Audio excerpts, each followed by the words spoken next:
Media మిత్రులందరికీ నా నమస్కారం. ఈరోజు చరిత్రలో నిలబడే రోజు. ఈరోజు ఆంధ్ర రాష్ట్రంలో 5 కోట్ల ఆంధ్రులు గెలిచిన రోజు, అమరావతి రైతులు గెలిచిన రోజు, అమరావతిలో ఉన్న మహిళలు గెలిచిన రోజు. మీ అందరికి తెలుసు, ఆంధ్రులు అనేక ఇబ్బందులు ఎదుర్కొన్నారు. ముందల మనందరం మెడ్రాస్ స్టేట్లో మెడ్రాస్ రాజధానిగా ఉన్నాం. దాని తర్వాత పొట్టి శ్రీరాములు గారు చేసిన 58 రోజుల దీక్ష ప్రాణత్యాగం వల్ల భాష ప్రయుక్త రాష్ట్రాలు ఏర్పడినాయి. దాంట్లో ఆంధ్ర రాష్ట్రం ఏర్పడింది, కర్నూలు రాజధానిగా ఏర్పడటం జరిగింది. 3 సంవత్సరాల తర్వాత ఒక ఒప్పందం వల్ల తెలంగాణని ఆంధ్ర రాష్ట్రాన్ని మళ్ళీ కలిపి హైదరాబాద్ రాజధానిగా చేసుకుంటాం జరిగింది. 58 సంవత్సరాలు కష్టపడి చెమటోర్చి అటు తెలంగాణ ప్రజలు ఇటు ఆంధ్ర ప్రజలు కలిసికట్టుగా హైదరాబాద్ని అభివృద్ధి చేసుకుంటే ఒక చీకటి రోజు పార్లమెంట్లో ఎలాంటి చర్చ జరగకుండా టీవీలు కట్టేసి తలుపులు వేసి ఆ రోజు ఆంధ్ర రాష్ట్రాన్ని విభజిస్తాం జరిగింది. ఆనాడు చాలా స్పష్టంగా గౌరవ ముఖ్యమంత్రి చంద్రబాబు నాయుడు గారు ఆనాడు ప్రతిపక్ష నేతగా ఉన్నప్పుడు 2 ప్రాంతాలకి మీరు న్యాయం చేయాలి, న్యాయం చేసి ముందరికి వెళ్ళండి, లేదంటే విభజన వల్ల ఒక ప్రాంతానికి అడ్వాంటేజ్ వచ్చినా ఇంకో ప్రాంతం చాలా తీవ్రంగా నష్టపోతుందని చెప్తాం జరిగింది. అయినా కూడా వినకుండా ఆంధ్ర రాష్ట్రాన్ని విభజిస్తాం జరిగింది.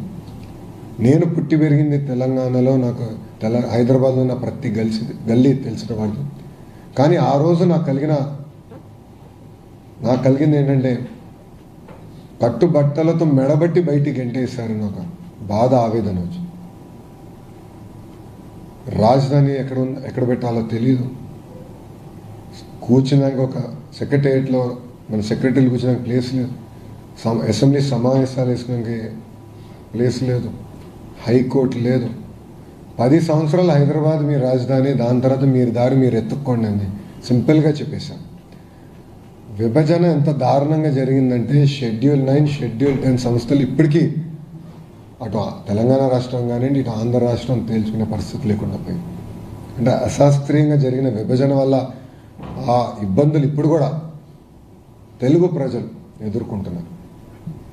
మీ అందరు తెలుసు, ఆనాడు హైదరాబాద్లో ఉన్న శాసనసభలో ఆంధ్రప్రదేశ్ మన అసెంబ్లీ మీటింగ్ జరిగింది. దాంట్లో చాలా స్పష్టంగా గౌరవ ముఖ్యమంత్రి గారు అటు ఉత్తరాంధ్రకి ఇటు రాయలసీమకి సమదూరంగా రాజధాని ఉండాలి, ఆ రాజధాని అమరావతి అని ఆనాడు ఆయన ప్రకటించారు.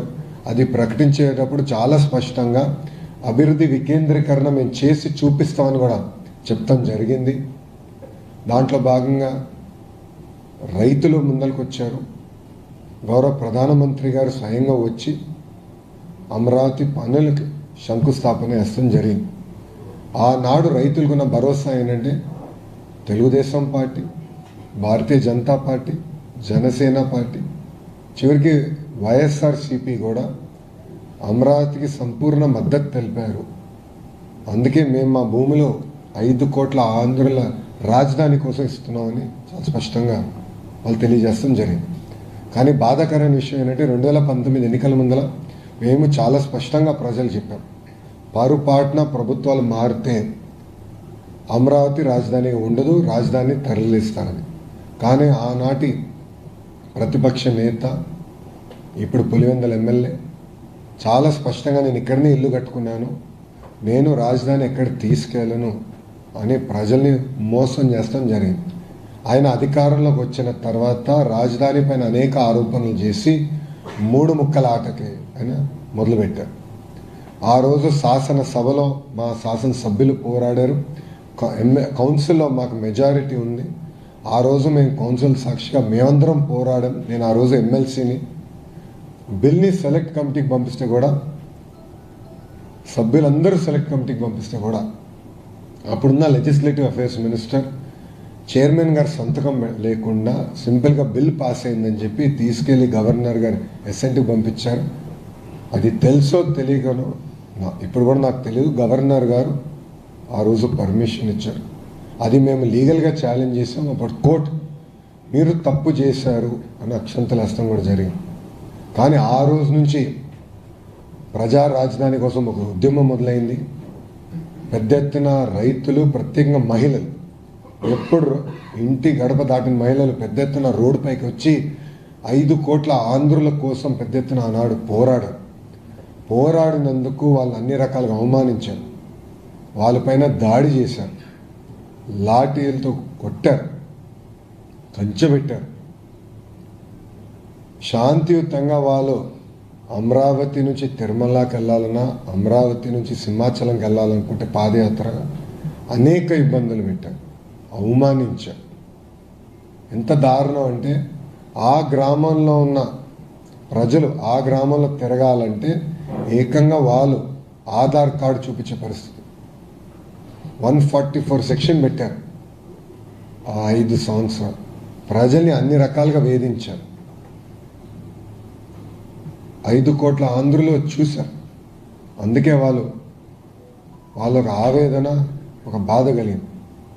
ఆనాడు మేము చాలా స్పష్టంగా చెప్పాం, ఒకే రాష్ట్రం ఒకే రాజధాని, అది అమరావతి. కానీ అభివృద్ధి వికేంద్రీకరణ చేసి చూపిస్తా ఉన్నాం. అదే నినాదంతో మేము అందరం ఎన్డీఏ మన ఎన్నికల్లో మేము కలిసికట్టుగా పోటీ చేశాం. అందుకే 94% మ్యాండేట్ ప్రజలు ఎన్డీఏకి ఇస్తాం జరిగింది. మీరు చూస్తే ఎక్కడైతే ఎగ్జిక్యూటివ్ క్యాపిటల్ పెడతారని మాయ మాటలు చెప్పారో, విశాఖపట్నం ప్రజలే హైయెస్ట్ మెజారిటీ మా ఎంపీకి 5 లక్షల ప్లస్ మెజారిటీ మా ఎంపీ మేము గెలిపిస్తాం జరిగింది. సో అటు విశాఖపట్నం కానీ, శ్రీకాకుళం, విజయనగరం, విశాఖపట్నం కానివ్వండి, లేదు హిందూపూర్, అనంతపూర్, చిత్తూరు కానివ్వండి, అందరూ కూడా మేము అమరావతితో ఉన్నాం. ఒకే రాష్ట్రం ఒకే రాజధాని. ఇప్పటికీ చాలా నష్టపోయాం. అమరావతి మా రాజధానిని తెలుగు ప్రజలు చెప్తాం జరిగింది. ఎన్డీఏ ప్రభుత్వ అధికారంలోకి వచ్చిన తర్వాత టీమ్ 11 అంటే 11 ఎమ్మెల్యేలు ఉన్న టీం అనేక దుష్ప్రచారాలు చేశారు. ఇప్పుడు కూడా చేస్తున్నారు. మళ్ళీ అధికారంలోకి వస్తే, పరుపాటున వస్తే 3 రాజధానులు చేస్తామని ఇప్పుడు కూడా వాళ్ళు చెప్తాం జరిగింది. దానివల్ల అమరావతికి రావాల్సిన పెట్టుబడులు కూడా స్లో అయింది. ఆంధ్ర రాష్ట్రానికి రావాల్సిన పెట్టుబడులు స్లో అయినాయి. రైతుల్లో కూడా ఒక ఆందోళన వచ్చింది. మళ్ళీ మా భవిష్యత్ ఏంటి, ఇప్పటికీ నష్టపోయాం, మా భవిష్యత్ ఏంటి, మళ్ళీ ఇంకొక ఉద్యమం చేయాలా, ఇది కరెక్ట్ కాదు, నీకు చట్టబద్ధత ఉండాలి, Amaravati should be the soul and permanent capital of Andhra Pradesh అని వాళ్ళు కూడా కోరటం జరిగింది. దాంట్లో భాగంగా ఒక స్పెషల్ సెషన్ పెట్టుకున్నాం. ఒక రోజంతా దీని మేము చర్చించాం. ఏకగ్రీవంగా శాసనసభలో తీర్మానం చేసి పార్లమెంట్కి పంపిస్తాం జరిగింది. దాంట్లో భాగంగా గౌరవ హోంమంత్రి అమిత్ షా గారు పర్సనల్గా తీసుకుని, ప్రధానమంత్రి గారు కూడా ఇప్పటికీ చాలా నష్టపోయారు ఆంధ్ర ప్రజలు.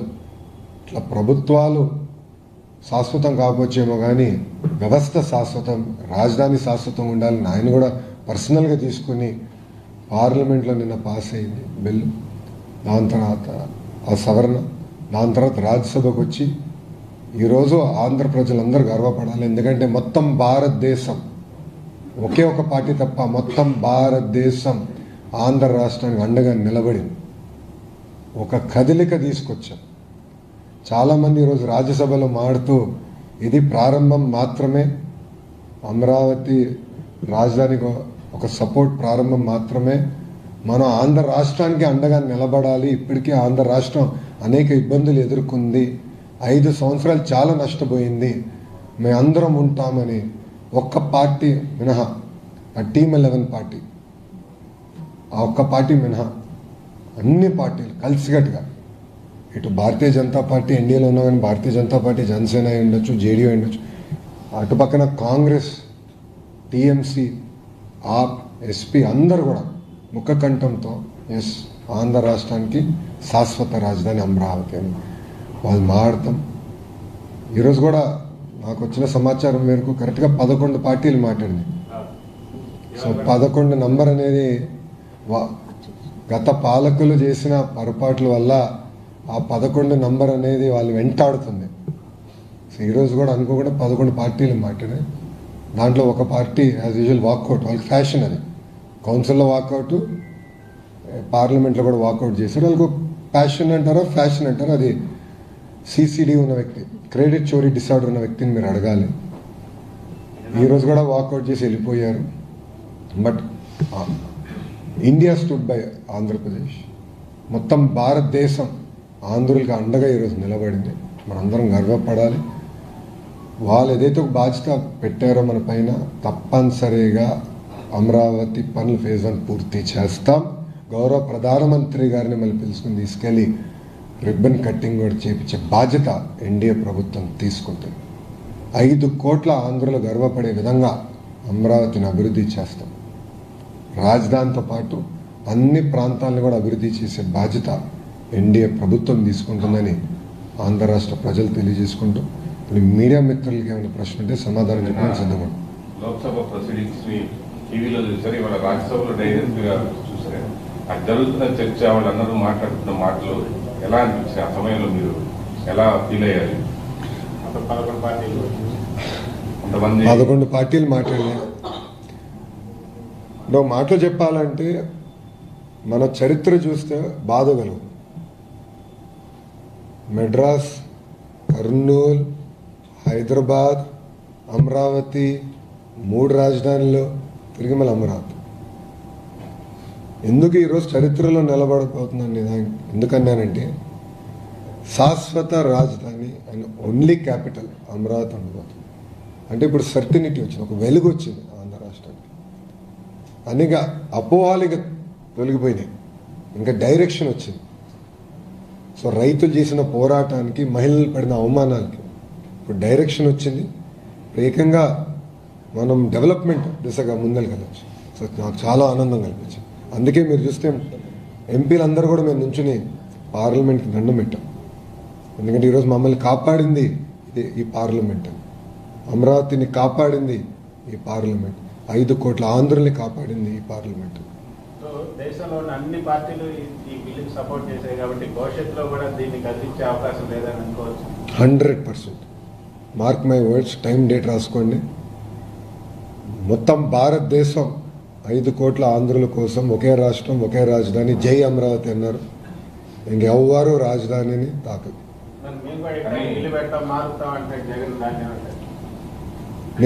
నాకు డౌట్ వచ్చింది, నేను ప్రెస్ మీట్ పెడితే నేనే కష్టపడ్డాను, నేనే బిల్ తీసుకొచ్చాను పార్లమెంట్కి చెప్తాడేమో అనుకున్నా. ఎందుకంటే క్రెడిట్ చోరీ డిసార్డర్ ఉందండి, అదొక జబ్బండి ఆయనకి.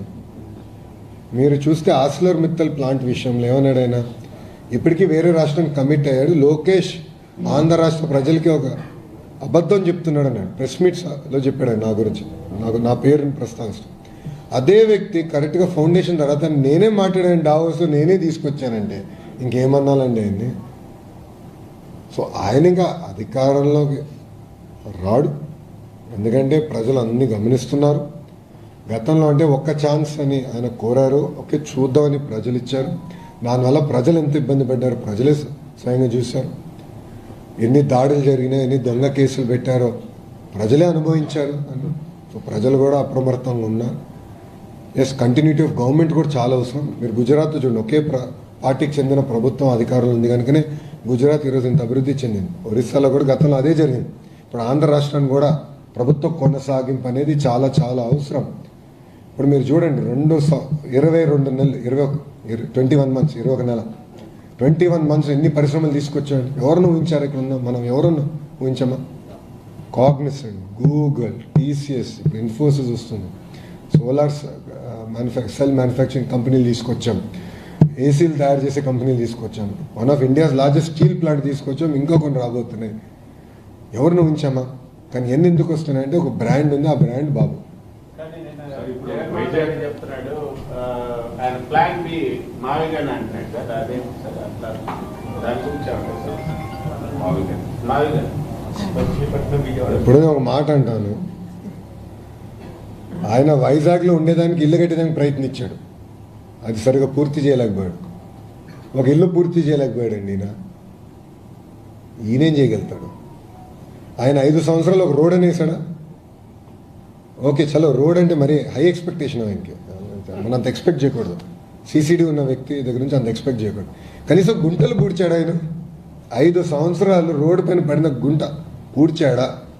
అరే గుంటలు పూడ్చలేనివాడు plan B, plan C, plan D అంటే ఎవడు నమ్ముతాడు? There is only one plan A, అది ప్లాన్ అమరావతి. No change. మీరు ఎన్డీఏ అధికారంలో ఉంది, సహజంగా అదిగా ఇద్దరే అడుగుతున్నారు అన్ని క్వశ్చన్స్, ఎవరు అడగట్లేదా? బిల్లు ఆమోదం పొందడం సహజంగా. కానీ పార్లమెంట్ వేదిక ఇన్ని రాజకీయ పార్టీలు మద్దతు వస్తాయని వాళ్ళు నిలబడటం, మాట్లాడిన విధానంగా అన్ని పార్టీలు మీరు అది ఎక్స్పెక్ట్ చేశారు? ఇన్ని రాజకీయ పార్టీలు మనకి దీనికి మద్దతుగా ఉంటాయి అమరావతి అనేటువంటి అంశాన్ని. నో, ఆ క్రెడిట్ మొత్తం ఎన్డీఏ పార్లమెంట్ పార్టీకి ఇవ్వాలి. కృష్ణ ఉన్నారు, హరీష్ ఉన్నారు, రామ్మోహన్ నాయుడు ఉన్నారు, వెమ్మసాని గారు ఉన్నారు, మిగతా సభ్యులు అందరూ కూడా కలిసికట్టుగా అందరూ కూడా వాళ్ళకున్న రిలేషన్స్తో ప్రతి పార్టీతో వాళ్ళు మాట్లాడారు, వాళ్ళకి అర్థమయ్యే విధంగా చెప్పారు. ఎందుకంటే ఇక్కడ చాలామందికి తెలీదు అమరావతి రైతులు పడిన కష్టం, వాళ్ళు ఎదుర్కొన్న అవమానాలు చాలామందికి తెలియదు. వీళ్ళు ఒక్కొక్కరు వెళ్ళి మాట్లాడి చైతన్యం తీసుకొచ్చారు, పార్లమెంట్లో చైతన్యం తీసుకొచ్చారు. బహుశా ఏ ఇష్యూలో కూడా ఇంత చైతన్యం రాలా. Probably Amaravati is the first and probably the only. మొత్తం చైతన్యం తీసుకొచ్చారు. ఒకే ఒక పార్టీ, దౌర్భాగ్య స్థితి అని ఒకే ఒక పార్టీ వ్యతిరేకించింది, అది ఆంధ్ర రాష్ట్రానికి చెందిన పార్టీ, వాళ్ళు వాకౌట్ చేశారు. కానీ భారతదేశం మొత్తం మాకు అండగా నిలబడి, అందుకని I give lot of credit to entire credit goes to the parliamentary party. మా ఎంపీలు అందరూ చాలా కష్టపడ్డారు. ప్రైమ్ మినిస్టర్ కలిసారు, ప్రైమ్ మినిస్టర్ తో ఎలాంటి డిస్కషన్ జరిగింది? ఫ్యూచర్ అమరావతి అభివృద్ధి కోసం ప్లాన్ ప్రైమ్ మినిస్టర్ తో డిస్కషన్. మీరు ఎక్స్పెక్టేషన్స్ బాగా పెంచుతారు సార్. నేను ఒకటే చెప్పా గౌరవ ప్రధానమంత్రి గారు, సార్ ఈరోజు అమరావతి రైతులు హాయిగా పడుకోగలుగుతున్నారు. మీ కృషి వల్ల మీరు మమ్మల్ని ఇట్లా ప్రోత్సహించారు కనుక మేము అన్ని బిల్ క్లియర్ చేసి అన్నీ చేయగలిగాం. దానికి 5 కోట్ల ఆంధ్రుల తరపున మా హృదయపూర్వక ధన్యవాదాలు తెలుపడం జరిగింది. అంతేకాకుండా గౌరవ ప్రధానమంత్రి గారు ఇస్తున్న సహకారం వల్ల అమరావతి, పోలవరం, గూగుల్, ఆర్సిలర్ మిత్తల్ ఇలా అనేక ప్రాజెక్టులు కూడా చేయగలుగుతున్నాం. అంటే ఆయన ఒకటే అన్నారు, వ్యక్తులు శాశ్వతం కాదు, అధికారం శాశ్వతం కాదు, కానీ వ్యవస్థ శాశ్వతం. ఆ వ్యవస్థని మనం ముందరికి పటిష్టంగా తీసుకెళ్ళాలి. మారుతున్నప్పుడు వ్యవస్థలు దెబ్బతింటే దేశం దెబ్బతింటుంది, అది కరెక్ట్ కాదు అని చాలా స్పష్టంగా చెప్తాం జరిగింది. నేను గౌరవ ప్రధానమంత్రి గారు కూడా చెప్పాను, భోగాపురం ఎయిర్పోర్ట్ పనులన్నీ కూడా పూర్తవుతున్నాయి. ఓపెనింగ్కి గౌరవ ప్రధానమంత్రి గారు వస్తే బాగుంటున్నా, తప్పనిసరిగా వస్తానని కూడా ఆయన చెప్తాం జరిగింది. సో ప్రధానమంత్రి గారు కూడా మమ్మల్ని అందరూ ఎంపీలందరూ కూడా ఆయన ఈరోజు కలిశారు, మా అందరితో ఫోటో కూడా దిగారు. ఆయన వస్తాం కూడా మీరు అందరూ ఇప్పుడు హ్యాపీగా ఉన్నారా అన్నారు. అప్పుడు మా రామ్మోహన్ నాయుడు గారు, సార్ ఆంధ్ర రాష్ట్ర ప్రజలు, అమరావతి రైతులు సంతోషంగా ఉన్నారని చెప్తాం జరిగింది ఆయనకి. సో నిజంగా ఆయన సార్ కూడా ఫెల్ట్ వెరీ వెల్. బాండింగ్ బాగా పెరిగినట్టుంది సార్. ఏదో ఎక్కడో కనెక్ట్ ఎందుకో అప్పుడు 2.5 గంటలు ఇచ్చారు, ఇప్పుడు మాట్లాడతాం. ప్రధానమంత్రి గారికి ఆంధ్ర రాష్ట్రాన్ని ముందలు తీసుకెళ్లాలని కోరుకున్నాం. ఎందుకంటే ప్రధానమంత్రి గారు 2014లో ఆనాటి గుజరాత్ ముఖ్యమంత్రిగా ఉన్నప్పుడు ప్రచారానికి వచ్చినప్పుడు బిడ్డని బతికిచ్చారు, తల్లి చనిపోయిందన్నారు. ఆయన అది ఇప్పుడు కూడా గుర్తుపెట్టుకున్నారు. సో ఆంధ్ర రాష్ట్రాన్ని ఆదుకోవాలి, ఆంధ్ర రాష్ట్రాన్ని సొంత కాల్పై నిలబడే వరకు వాళ్ళని ప్రోత్సహించాలి. ఆయన ఒక మాట కూడా అన్నారు, బాబు టెక్నాలజీలో వెరీ గుడ్, ఆయన అనుకుంటే ఏదైనా సాధించేస్తాడు. సో మీరు మొత్తం ప్రాజెక్ట్స్ గ్రౌండ్ చేయండి, ఇవన్నీ గ్రౌండ్ చేస్తే తిరిగి మీరు దేశానికి కాంట్రిబ్యూట్ చేయగలుగుతారు ఎకనామిక్ యాక్టివిటీ ద్వారా. సో అగ్రెసివ్గా వెళ్ళండి. గతంలో నేను అమిత్ షా గారిని కలిసినప్పుడు కూడా అమిత్ షా గారు నాకు ఇదే చెప్పాను, ఈ ప్రాజెక్ట్స్ అన్ని గ్రౌండ్ చేయండి.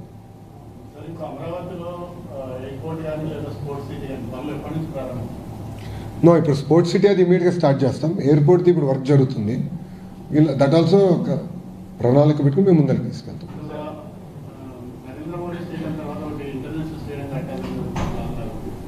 Because there is only one Narendra Modi Stadium. There will be one and only. It is not possible to replicate. One and only. మేము ఒక స్టేడియం కడతాం, వరల్డ్ క్లాస్ స్టేడియం కడతాం, వరల్డ్ క్లాస్ స్టేడియం కడతాం. But there'll be one and only Narendra Modi stadium. ఆ స్టేడియంతో ఎవరు పోటీ పడలేరు.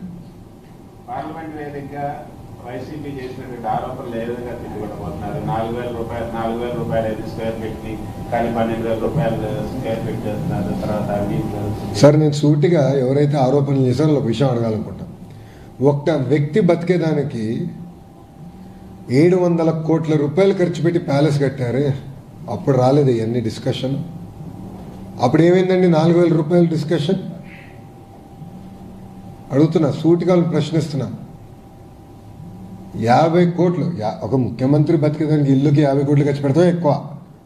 అలాంటిది వాళ్ళ లెక్కలేస్తే 50 కోట్లు కూడా అవ్వకూడదు. సో ఒక పక్కన 500 కోట్ల రూపాయలు ఖర్చు పెట్టారు. మళ్ళీ ఎన్జిటి మా పైన ఫైన్ వేసింది స్వామి, ఇంకో 200 కోట్లు. అంటే 700 కోట్ల రూపాయలు ఒక వ్యక్తి బతికేదానికి ఖర్చు పెట్టారు. ఇక్కడ మేము కట్టేది వ్యక్తుల కోసం కాదు, 5 కోట్ల ఆంధ్రుల కోసం రాజధాని కడుతున్నాం. ఇప్పుడు జగన్మోహన్ రెడ్డి గారికి ఇట్స్ వెరీ అన్ఫార్చునేట్, ఆయన మన ఆంధ్ర రాష్ట్ర ముఖ్యమంత్రి గారు. ఎందుకంటే కనీసం అవగాహన లేదు. ఆయన ఏమంటాడు, ఎన్హెచ్ఐ ఇంత ఖర్చు పెడుతుంది కిలోమీటర్కి, మీరు ఇంత ఖర్చు పెడుతున్నారు. 8 లైన్ కంపేర్ చేస్తే వీఆర్ స్పెండింగ్ ఈక్వలెంట్. మీరు 8 లైన్ని 2 లైన్ని కంపేర్ చేస్తే ఎట్లా కంపేర్ చేస్తారండి? కనీసం కామన్ సెన్స్ ఉండాలి కదా. ఒక ముఖ్యమంత్రిగా చేసిన వ్యక్తి 2 లైన్ని 8 లైన్తో కంపేర్ చేస్తే ఏం అర్థం అండి? స్ట్రైట్గా ప్రశ్నిస్తాం. మీరు చూడండి, అమరావతిలో మీడియా మిత్రులు మీరు అందరూ ఉన్నారు, తెలుగు మీడియాలో అందరూ ఉన్నారు. 5 సంవత్సరాలు అమరావతిలో ఏ పనులు జరగల, ఎన్నో వర్షాలు పడినాయి, కానీ అమరావతి రోడ్లు ఎంత పర్ఫెక్ట్గా ఉండే. 2014-19 మధ్యలో వేసిన రోడ్ ఒక్క గుంట పడలేదు. ఎందుకు? మొత్తం ఎలివేటెడ్ పర్ఫెక్ట్ డ్రైనేజ్ పెట్టి చేశాం. ముందు చూపుతో చేసాం, పర్ఫెక్ట్గా ఒకేసారి కడదాం, మళ్ళీ రోడ్లు వేస్తాం కాదు. That is what we're doing. We're building world class infrastructure. ఒక వ్యక్తి బతికేదానికి 700 కోట్ల రూపాయలు ఖర్చు పెట్టేదానికి వాళ్ళు సిద్ధంగా ఉన్నారు. వాళ్ళు తిప్పి మాకు నీతులు చెప్తున్నారు. మేము ఎవరి కోసం కడుతున్నాం? ముఖ్యమంత్రి గారికి ఇల్లు కట్టట్లేదు మేము. 5 కోట్ల ఆంధ్రుల కోసం ప్రజా రాజధాని కడుతున్నాం. Yes, we will build a world class capital city. 30 లక్షల మంది వచ్చి ఉన్నా కూడా పర్ఫెక్ట్ రోడ్స్ ఉంటాయి. సో మళ్ళీ ఎక్కడ బాటిల్ నెక్ ఉంటాం, ఎన్ని లేవు, సర్వీస్ రోడ్స్ ఉన్నాయి. మీరు సీడ్ ఆల్ ఈ రోడ్స్ అని మీరు చూస్తే there all 8 lane roads with services, centre, expressway. ఫ్యూచర్లో మెట్రో పెట్టాలంటే కూడా అన్ని ప్లాన్ చేసుకున్నాం. ఇప్పుడు వైకాపాలు అడుగుతారు, మెట్రో అవసరమా అమరావతి కానీ. ఈరోజు అవసరం ఉండదు, కానీ అవసరం వస్తుంది. ఇది మేము ఆనాడు హైదరాబాద్ కూడా అవసరం వస్తుందని చెప్పాం. వీళ్ళే ఎగతాలు చేశారు కదా, కంప్యూటర్ అన్నం పెడుతుందా అని. వైకాపాలో ఉన్న నాయకులు ఎగతాలు చేశారు గతంలో, కంప్యూటర్ అన్నం పెడుతుందా అని. హైదరాబాద్కి మెట్రో అవసరమా అని. హైదరాబాద్కి 5,000 ఎకరాలతో ఒక ఎయిర్పోర్ట్ అవసరమా అని అడిగిన వాళ్ళు ఇప్పుడు చూడండి, Hyderabad airport. You see Hyderabad airport today. That is the difference between a visionary and a prisonary. 5 కోట్ల ఆంధ్రులు దయచేసి ఇది గమనించాలి. విజనరీకి ప్రిజనరీకి మధ్యలో ఉన్న తేడా ఇది. 2 సంవత్సరాలు, 2 years అయిపోతుంది సార్. గౌరవ ముఖ్యమంత్రి గారు డేట్ ఇచ్చారు, అది అయిపోతుంది. 100% పూర్తి చేస్తాం, 100% పిలుస్తాం. Why any doubt? అది గౌరవ ముఖ్యమంత్రి గారు డిసైడ్ చేస్తారు సార్. నాకు ఉన్న ఉద్యోగం పీకిచ్చినట్టున్నారు స్వామి. డన్. థ్యాంక్ యూ అమ్మా. జై అమరావతి.